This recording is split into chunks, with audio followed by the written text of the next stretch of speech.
এই ছোট ছোট বাবা পিঠাগুলো তৈরি করতে আমার যে কী যে হেঁসেলে পড়তে হয়েছে মানে বলার বাহিরে।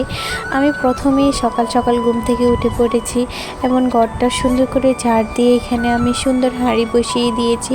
ভিতরে আমি একটু পানি দিয়েছি। এখানে আমি সুন্দর করে চালের মিশ্রণটাকে গুলিয়ে নিতেছি।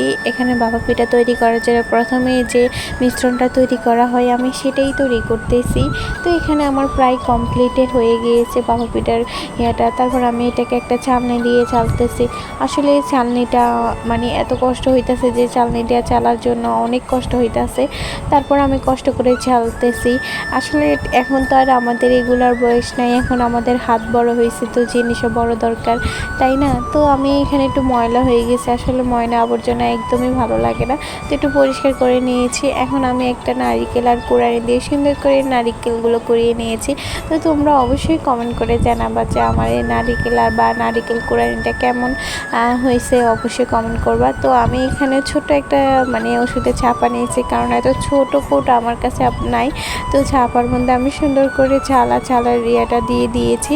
তো এখানে আমি বাবা পিঠা তৈরি করার জন্য দিয়ে দিয়েছি, মানে ইয়ে করার জন্য দিয়েছি। তো দেখি পানি এখনও বলক আসে নাই, তো আমি আরটু কিছুক্ষণ অপেক্ষা করতেছি। তো হয়ে গিয়েছে, এখন আমি চালনিটা দিয়ে সুন্দর করে মানে বাবা পিঠাগুলো তৈরি করে নেব। তো অনেক চেষ্টা করার পরে এটার ভিতর থেকে বের হয়েছে আর আমি দিয়ে দিয়েছি। তো